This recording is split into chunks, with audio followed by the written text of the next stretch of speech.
అయితే శ్రీధర్ గారు భావ ప్రజ్ఞా స్వేచ్ఛ ఆర్టికల్ 19(1)తో ఎండ్ చేశారు. దాని సాంబశివరావు గారు జైల్లో ఉన్నారు. నన్ను సుదర్శన్ రెడ్డి గారు చాలా రోజుల క్రితం అడిగారు అసలు కలిసినప్పుడు, ఇంకా బయట ఎందుకున్నావు జైల్లో లేవా అని. అంటే నాకు తెలియదు సార్, మరి ఇంతవరకు పెట్టలేదు అన్న. సో దానికి సిద్ధమే. ఈ మధ్య నేను నా భావ ప్రజ్ఞా స్వేచ్ఛతో ఏదో మాట్లాడితే నా పైన కేసులు పెట్టారు. అది కూడా ఎక్కడంటే సర్పవరం, ఇంద్రపాలెం అని కాకినాడలో పెట్టారు. ఏమైనా కేసులు అంటే, ఒకటి, ఈయన వల్ల సమాజంలో భయంకరమైన అల్లర్లు జరుగుతున్నాయి. నా వల్ల ఒక్క దోమ చావలే, ఒక్క ఈగ చావలే, కానీ భయంకరమైన అల్లర్లు జరుగుతున్నాయి. రెండు, ఈయన వల్ల కులాలు, కత్తులు, కటారాలు, తుపాకులు, ఆయుధాలు పట్టుకుని కొట్లాడుకుంటున్నారు. ఈయన వల్ల సమాజం అల్లకల్లోలం అయిపోతుంది. అందువల్ల ఈయన కనీసం 3 ఏళ్ళైనా జైల్లో పెట్టాలని కేసు పెట్టారు. అది కూడా నోటీస్ ఇవ్వకుండా జైల్లో పెట్టచ్చు అని కేసు పెట్టారు. మళ్ళీ నోటీస్ ఇస్తే మళ్ళీ ఎవడన్నా నేను పాదయాత్ర చేస్తున్నాం అనుకున్నారు, ఏమనుకున్నారు. సో ఎందుకంటే ఇది ఎందుకు చెప్తున్నానంటే, భావ ప్రజ్ఞా స్వేచ్ఛ కూడా ఇక నాన్ నెగోషియబుల్ ఏం కాదుగా. It should be negotiated. నువ్వు ఏ రకమైన భావాన్ని ప్రకటిస్తావని ముందు చెప్పితే నీకు స్వేచ్ఛ ఉండాలా లేదా మేము నిర్ణయిస్తాం. సో ఆ భావము కూడా మా భావమే అయినప్పుడు నిర్ణయిస్తాం. సో అందువల్ల ఎక్కడికి పోతున్నాం, ప్రభాకర్ గారు చెప్పారు, ఇది ఇంటర్నల్ అపార్థీడ్ అంటారు. అంటే సమాజంలో ఒక సెక్షన్కు మాత్రమే అవకాశాలు, అధికారాలు, సదుపాయాలు, హక్కులు ఉంటాయి, ఒక సెక్షన్కు ఉండదు. అది ఇప్పుడు లేదా సార్, ఇప్పుడు అలాగే ఉంది కదా అనుకోవచ్చు మీరు. నిజమే, ఇప్పుడు కూడా సంపద, అవకాశాలు, అభివృద్ధి, హోదా ఇవన్నీ కూడా కొద్దిమందికే ఉంది ఇప్పటికీ కూడా. కానీ ఒక్కటి మాత్రం అందరికీ ఉంది, అది ఓటు హక్కు. ముఖేష్ అంబానీకైనా ముష్టివాడికైనా అదే ఓటు హక్కు. ముఖేష్ అంబానీ ఇంటికి కావాలంటే state bank of India chairman and managing director ఇంటికి పోయి లోన్ ఇస్తాడు, కానీ ప్రిసైడింగ్ ఆఫీసర్ ఇంటికి పోయి ఓటు వేయించుకోడు. మీరు గమనించండి. ముఖేష్ అంబానీ సచ్చుకుంటా పోలింగ్ బూత్కు రావాల్సిందే, ఇంకా మార్గం లేదు. అది ఓటు యొక్క గొప్పతనం. అంటే 1 vote 1 value. భారత రాజ్యాంగం అంబేద్కర్ గారు మొదట్లో చెప్తారు, 1 vote 1 value సాధించాం, కానీ 1 man 1 value సాధించినప్పుడే నిజమైన ప్రజాస్వామ్యం అంటాడు. ఇప్పుడు ఆ 1 man 1 value తర్వాత సంగతి. ఈ 1 vote 1 value ఉండదు. ఇక అక్కడ పంచాయతీ అసలు ఉండకపోతే ఏమవుతుంది. మీకు పరకాల గారే చెప్పారు, ప్రభాకర్ గారు చెప్పారు, ఇజ్రాయిల్లో ఒక పార్ట్ వరకు చెప్పారు. అంటే ఇజ్రాయిల్లో అందరూ ఒక జాతి యూదుల గురించి ఆలోచిస్తారు అని. మిగతా వారి గురించి ఆలోచించకపోయినా ఇబ్బంది ఏం లేదు, వాళ్ళు అలా బతకచ్చు. కానీ వాళ్ళని బతకకుండా కూడా చేస్తారు, ఊచకొతకు వస్తారు. అది ఇంకా ప్రమాదకరం. అంటే ఇజ్రాయెల్లో జరుగుతున్నది ఏంటంటే, నాన్ జ్యూస్ బతకకూడదు అంటే ఒక రకమైన హ్యూమన్ జెనోసైడ్ మనం చూస్తున్నాం. గాజాలో 65-70 లక్షల మందిని చంపేశారు. అంటే డిసెన్ఫ్రాంచైజ్తో మొదలై తర్వాత ఏమవుతుందంటే, you have no right to live, అక్కడ దాకా వెళ్తుంది. సౌత్ ఆఫ్రికాలో ఏం జరిగిందో చెప్తాను. సౌత్ ఆఫ్రికాలో ఇప్పుడు గవర్నమెంట్ లేనప్పుడు, కొలోనియల్ గవర్నమెంట్ ఉన్నప్పుడు, వైట్ మెజారిటీకి మాత్రమే ప్రివిలేజెస్ ఉన్నప్పుడు, వారు ఇప్పటికీ కూడా ప్రివిలేజెస్ 7% ఉంటారు సౌత్ ఆఫ్రికా పాపులేషన్లో. 70-80% ఆఫ్ ల్యాండ్ వాళ్ళ చేతులు ఉంటుంది. ఈవెన్ టుడే 70-80% ల్యాండ్ వాళ్ళ చేతులు ఉంటుంది. ఎందుకు ఉండాలి అని చెప్పి అక్కడ ప్రభుత్వం ల్యాండ్ రిఫార్మ్స్ మొదలు పెడితే రియాక్షన్ ఎక్కడి నుంచి వచ్చింది తెలుసా? డొనాల్డ్ ట్రంప్ నుంచి వచ్చింది. నువ్వు తెల్లవారికి అన్యాయం చేస్తావు, నీ సంగతి చూస్తా అని. అంటే ఎక్కడికి పోతున్నా, డిసెన్ఫ్రాంచైజ్మెంట్ వల్ల జరిగేది ఏంటంటే, కొద్దిమంది చేతుల్లో ప్రభుత్వం ఏర్పాటు అనే అంశమే కాదు, సంపద, అవకాశాలు అన్నీ కూడా ఆ కొద్ది మంది ప్రివిలేజ్ గానే ఉంటుంది. మిగతా వారు జీవోత్సవాలుగా బతకాలి. అది కూడా బతకనిస్తారో లేదో తెలియదు. అలాంటి ఒక భయంకరమైన అంతర్గత అపార్థి, జాత్యహంకార పాలన ఉంటుంది. మరి అప్పుడు దేశం సుభిక్షంగా ఉంటే పోనీ ఏదో సుభిక్షంగా ఉందంటే ఉండదు. ప్రపంచంలో ఈ రకమైన సమాజాలు ఏవి ప్రశాంతంగా లేవు. సో అందువల్ల ఇది కేవలం డిసెన్ఫ్రాంచైజ్మెంట్తో మొదలు కాదు. ఇది ఎక్కడికి వెళ్తుంది అంటే, ఒక హ్యూమన్ ఎగ్జిస్టెన్స్ లోనే తేడా వచ్చే స్థాయికి వస్తుంది. అందువల్ల ఇజ్రాయెల్ అనుభవం కానీ, సౌత్ ఆఫ్రికా అనుభవం కానీ, నల్ల జాతీయుల సమస్యలు అమెరికాలో చూసాం మనం. వీటి కొరకు చరిత్రలో సివిల్ వార్ జరిగాయి, యాంటీ అపార్థైడ్ మూవ్మెంట్స్ జరిగాయి, పెద్ద పెద్ద నేషనల్ లిబరేషన్ మూవ్మెంట్ జరిగాయి. తెచ్చుకున్నటువంటి ఒక కొత్త హక్కులకు ఇవాళ మన దేశంలో ప్రశ్నగా మొదలయ్యాయి. అంటే ఇదంతా మొదలై అస్మదీయులైన ఓటర్లతో కూడిన ఒక వ్యవస్థను నిర్మించుకుంటారు. నిర్మించుకున్న తర్వాత ఏమవుతుంది, ఈ అస్మదీయులందరూ ఒకే రకంగా ఓటేయాలని లేదు కదా. మళ్ళీ వాళ్ళంతా అస్మదీయులే, మన వాళ్ళే, మనకు ఓటు వేస్తారు అనుకున్న వారే. ప్రకాల గారు చెప్పారు. కానీ అందులో ఎవడైనా మనకు కాక ఇంకో పార్టీకి ఓటేసే ఆలోచన ఉందనుకోండి, వాడిని నామినేషన్ టైంలోనే తొలగించేస్తాం. అదే మీనాక్షి నటరాజన్ కేసు. ఏంటి, ఆమె పైన కేసే లేదు. ఆ కేసు ఏంటి, ఆమె కాదు, ఒక మహిళ నన్ను మాలెస్ట్ చేశారని చెప్పి ఒకరి పైన కేసు పెట్టింది. ఆయన ఒక కాంగ్రెస్ పార్టీ నాయకుడు గనక ఆయన పైన ఈమె చర్య తీసుకోలేదని కేసు. పోనీ చర్య తీసుకోవడానికి ఆమె అప్పుడు ఉందా, ఆమె అప్పుడు లేదు. ఇంట్రెస్టింగ్ ఏంటంటే ఆమె 2025 ఇన్ఛార్జ్ అయింది, 2022లో కేసు. అంటే ఆమె లేనప్పుడు ఎట్లా చర్య తీసుకుంటుంది? కానీ అదంతా అనవసరం, కేసు పెట్టారు. ఆ కేసు పెట్టినందుకు కోర్టు ఆమెకు ఎక్స్ప్లెనేషన్ వస్తే ఎక్స్ప్లెనేషన్ ఇచ్చింది, అయిపోయింది. ఆ కేసు నువ్వు రాయలేదు కదా అంటారు returning officer. Representation people's act section 33A ఏం చెప్తోంది? 2 ఏళ్ల కనీస జైలు శిక్ష లేదా అంతకన్నా ఎక్కువండి చార్జెస్ ఫ్రేమ్ అయినప్పుడు చెప్పాలని ఉంది. అదంతా అనవసరం, నేను రిటర్నింగ్ ఆఫీసర్, నువ్వు నాకు చెప్పలే అంతే అంటాడు. అరే మన ఎలక్షన్ లాలేంది, రిటర్నింగ్ ఆఫీసర్ నిర్ణయం ఫైనల్, ఏమనైతే ఎలక్షన్ తర్వాత మాట్లాడుకుంటాడు. నేను ఎమ్మెల్సీగా పోటీ చేసినప్పుడు నాకు డౌట్ వచ్చింది. యూనివర్సిటీ ప్రొఫెసర్ కదా, నేను రిజైన్ చేయాల్సిన అవసరం లేదు, గవర్నమెంట్ కాదు కదా అని మా శ్రీధర్ గారి దగ్గర పోయి కూర్చుంటే ఆయన కేసులన్నీ తీసి ఒక డాక్యుమెంట్ ఇచ్చి, మిత్రమా నువ్వు పోటీ చేయవచ్చు అన్నాడు. కానీ మరి నా భయం ఏందని చెప్పి లింగ్డో దగ్గరికి వెళ్ళాను. చీఫ్ ఎలక్షన్ కమిషనర్ రిటైర్ అయింది. లింగ్డోని అడిగాను, అంటే నువ్వు చెప్పిందంతా నిజం, కానీ నీవు చెప్పింది రిటర్నింగ్ ఆఫీసర్కి అర్థం కాకపోతే నీ నామినేషన్ రిజెక్ట్ అవుతుంది అన్నాడు. ఇది ఎక్కడ పంచాయతీ సార్ అన్న, అంతదని ఏం చేయలేము అంతే అన్నాడు. అప్పుడు నేను ఎలక్షన్ కమిషన్ ఒక ఉత్తరం రాశాను, నేను ఇలా పలానా ప్రొఫెసరు, నేను పోటీ చేస్తానికి అర్హత ఉందా, మీరు దయచేసి నాకు క్లారిఫై చేయండి అని. నాకు లెటర్ వచ్చింది, we are not an advisory body అని. ఏం చేయాలి, ధైర్యంగా పోటీ చేశాను. పోటీ చేశాక అదృష్టవశాత్తు నామినేషన్ ప్రశ్న సంజయ్ జాజు అని ఒక ఐఏఎస్ ఆఫీసర్, రిటర్నింగ్ ఆఫీసర్ ఉండి, ఈ ప్రశ్న వచ్చుతోనే నాగేశ్వర్ గారు ఇంకో ఈ క్వశ్చన్ వస్తుంది అన్నాడు. నేను మా శ్రీధర్ గారు రాసి ఇచ్చిందంతా చదువుకొని పోయినా కదా, కొద్దిగా మెమరీ ఎక్కువ కదా, మొత్తం చెప్పడం మొదలుపెట్టిన. 15 నిమిషాల తర్వాత ఆపు అన్నాడు.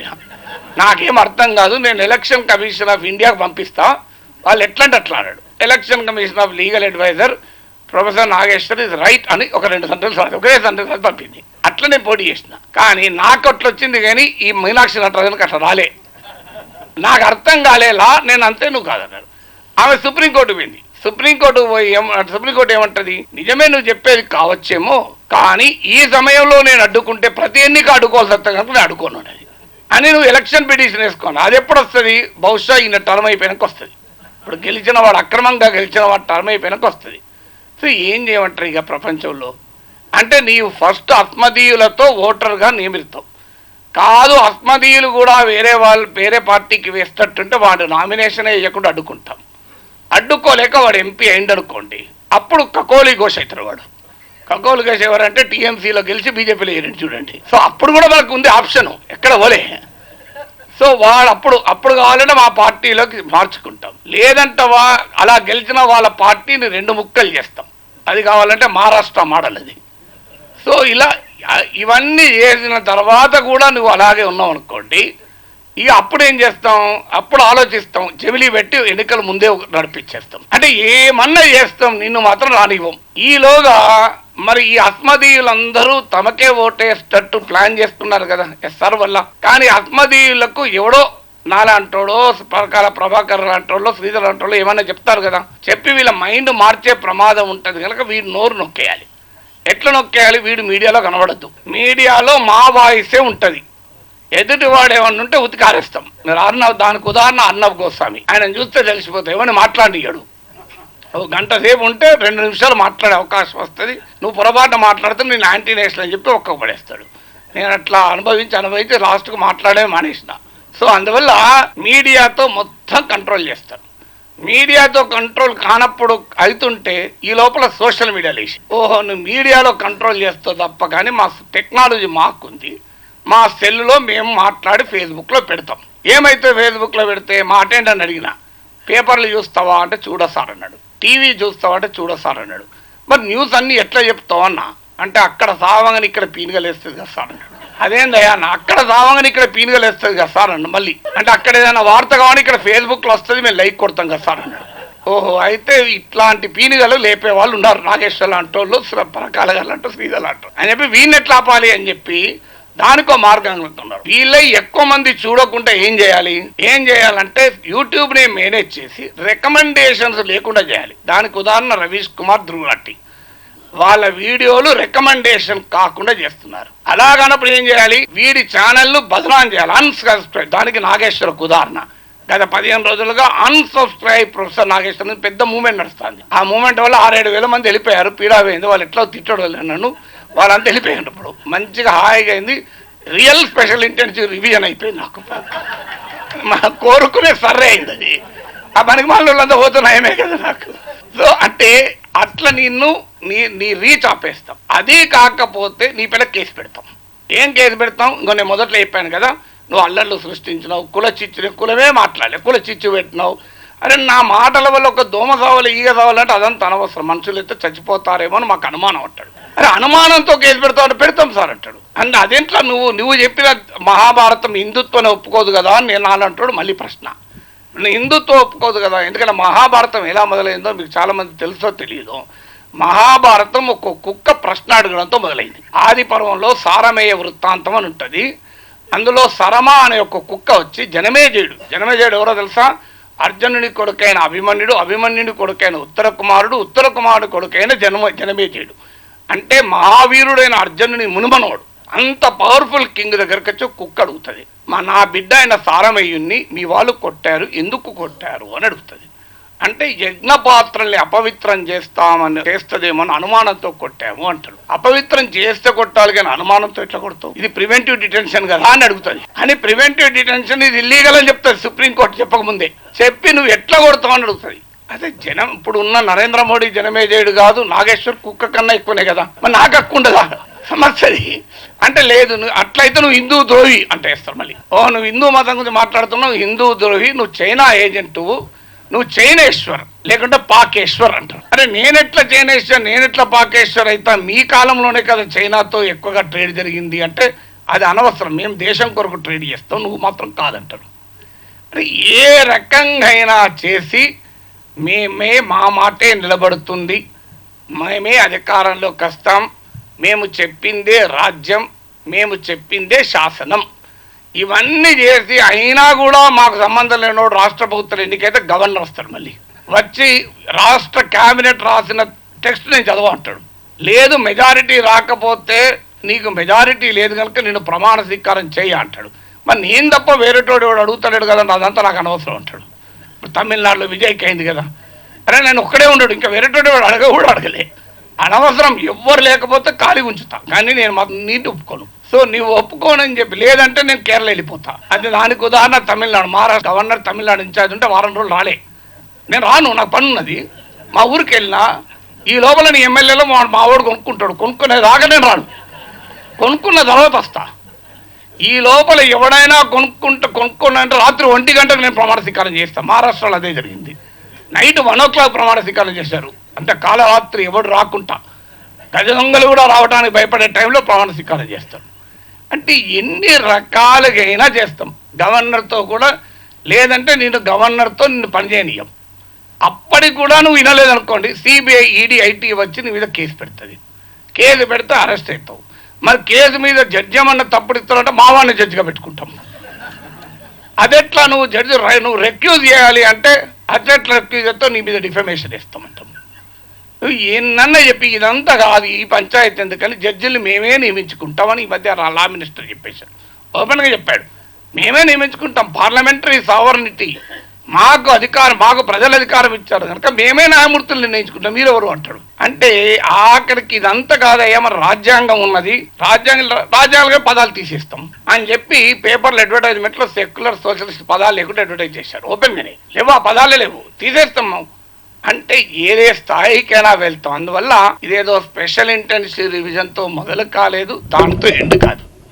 ఇది మొదలైంది ఏంటంటే character of the Indian state and Indian సొసైటీని రీఆర్గనైజ్ చేసేటువంటి ఒక కార్యక్రమాన్ని చేపట్టారు. అది ఇజ్రాయలైజేషన్ ఆఫ్ ఇండియానా, లేదా సౌత్ ఆఫ్రికా లాంటి ఒక ఇంటర్నల్ అపార్థీడా, దానికి నువ్వు ఏ పేరైనా పెట్టు, there is a very, very serious attempt to reorganize Indian state and Indian society.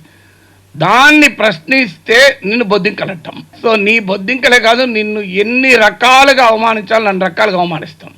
నిన్ను ఎంత బదనాం చేయాలో అంత బదనాం చేస్తాం, నీకు వేరే పార్టీల కండవలేసి తిప్పుతాం. అదంతా నా అనుభవం అది. సో నిన్న నేను ఈ కాక్రోచ్ జనతా పార్టీ మీటింగ్లో మాట్లాడితే వేటి న్యూస్లో అది ట్రెండింగ్ నెంబర్ 1, 10 లక్షల మంది చూశారు. వెంటనే వీళ్ళందరూ వచ్చి డిస్లైక్ కొట్టడం మొదలుపెట్టారు. 7,000 లైక్లు వస్తే 10,000 డిస్లైక్లు అయ్యాయి. అంటే నువ్వు ఏమన్నా చేయి, నిన్ను డీలెజిటిమైజ్ చేస్తాం,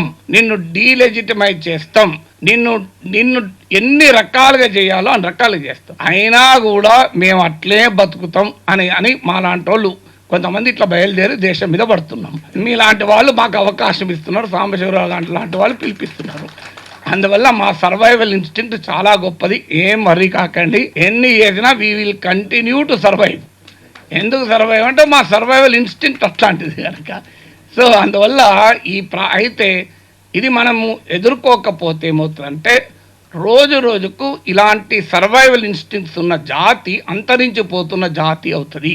ఇది కూడా నా మాట కాదు, రామ్ గోపాల్ వర్మ చెప్పిండు టీవీ ప్రోగ్రాం, నా గురించి అన్నాడు. మీలాంటి వాళ్ళు అంతరించిపోతున్న జాతి అన్నాడు. మాలాంటి వాళ్ళే కాదు, శ్రీధర్ లాంటి వాళ్ళు, పరకాల ప్రభాకర్ లాంటి వాళ్ళు, వీళ్ళు అంతరించిపోతున్న జాతి.